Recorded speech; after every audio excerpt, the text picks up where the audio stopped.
Now, for many who aren't taken by sport or shopping, Boxing Day is about the release of the summer movie blockbusters. There's a few coming out today, and in a moment we'll be joined by Marc Fennell, the movie reviewer from Triple J. But first, let's take a quick look at one of those flicks. The Tintin movie is going to be a big one.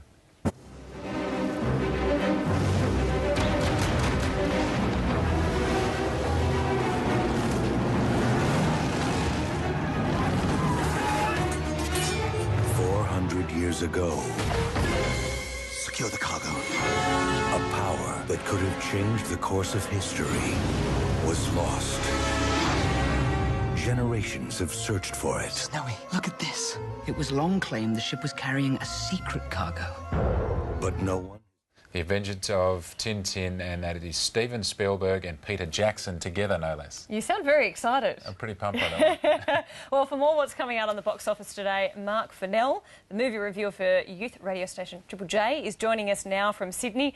Marc, are you like Paul here and excited about Tintin coming to the big screen? I was very excited about Tintin coming to the big screen. I was one of those creepy kids who maybe set up a fan club dedicated to Tintin in primary school. I don't even know why I'm admitting that on national television, but I did. We've got that on record now. There's no going back. Well, the question is... for shame. Yeah, well, what we need to find out is, has it been done justice? I mean, Tintin is so loved and so well known. How does it come up on film? Quite well. So, as you mentioned before, you have got Peter Jackson producing that and Steven Spielberg directing. So it is quite the power team. And what they have done is they've brought it to life quite faithfully. So the visual style of the comic books they've brought to life really beautifully. There is some beautiful design in this film. If you were ever going to see a film in 3D, this would be the one, because it comes from a digital base form, and so it looks stunning. It has one of the single greatest action scenes I think I've ever seen. But the other thing they've added to it is heart.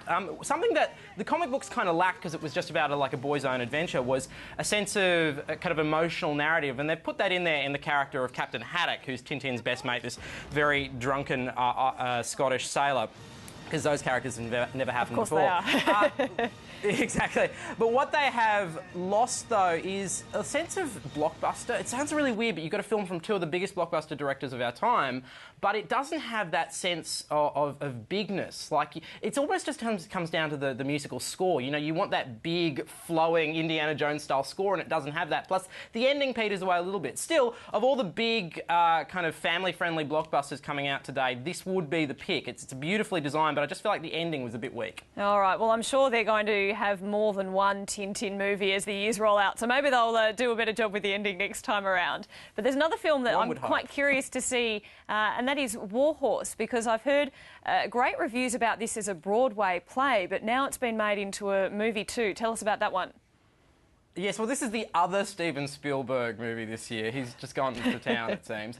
And it's based originally on a short story and then, as you mentioned, a very, very popular stage play. And it follows a horse through World War I as he kind of gets traded from owner to owner to owner. Put it this way, thank God for the war part, because the war is so beautifully put together. It's thrilling, it's suspenseful, it's tragic, at times it's quite funny, because the horse part of this movie is unbelievably boring. It could just be that I'm not a horse person, but I have seen glaciers move faster than this. For a film about a galloping horse, it's really, really, really slow and incredibly earnest. The whole first hour of this movie you could pretty much just sum up with a small kid looking at the camera going, "Oh, please, sir, don't take away my horse." Is it a bit cliched in that sense? Together. Is it a bit cliched? We get a lot of movies about that, yeah. It is incredibly earnest, and there's a lot... one of the big criticisms of Steven Spielberg is that he relies very heavily on pulling your heartstrings. And look, often I don't mind it, but in this film, because it just takes so long, I'm sitting there going, why is it still going? Why are we still watching the horse? So Warhorse would actually be my one to avoid today. All right, well, the one I am most interested in, as I'm normally in Canberra listening to politics, and then I hear they've made a movie about Margaret Thatcher, the Iron Lady, and bringing her to life. Have they managed to make a very interesting, broad-based, appealing film about a British Prime Minister? Not sure about broad-based appealing film. You've got Meryl Streep in there with possibly one of the best performances of her life, and I don't say that lightly. It is an astonishingly good performance. It's not really a film about politics, and I think this is part of the thing that people need to understand with this film. If you know anything about the politics of Margaret Thatcher, you will hate this film. What it is it's a really interesting film about dementia, about getting old, because you start with Margaret Thatcher, very old, looking back at her life, trying to piece together her legacy, and of course that vehicle lets them be very selective with what they choose to include in her history. It's also a really wonderful depiction of her various relationships, and I think that's where the film comes to life. It's in her it builds up her ideology through her relationships, and that's really interesting. But it's possibly a better performance than it is a film, put it that way. Is it a vehicle for Meryl Streep to win an Oscar? Oh, are you kidding? I would just rename this, please. I would honestly just rename this film Meryl Streep for your Oscar consideration. Is there anything else we should keep our eyes out on at the cinemas over the summer holidays?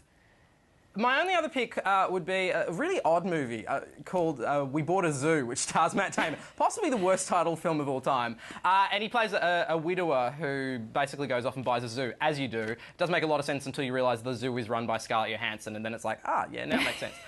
Look, it's a really erratic film. The plot goes all over the shop, and it's a bit strange in that regard, but it nails the heart.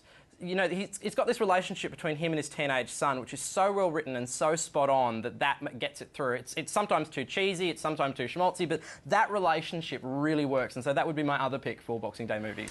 All right, well, with some miserable weather along the eastern seaboard, there might be plenty of people walking into the cinemas, so they'll be well guided by you, Marc Fennell from Triple J. Thanks very much for taking us through it all. Pleasure. I'm glad Mark mentioned We Bought a Zoo, because anything that Cameron Crowe makes is usually very good. So that's enough to make you walk to the cinemas? You don't need anything else to convince you that... No, I was going to go, even if Mark said it was garbage, like he said. So you weren't even going to listen to his review? It didn't even matter? No. I shut off when I'm ready to like it anyway. We know where to find you. Yep, We Bought a Zoo, that's the one.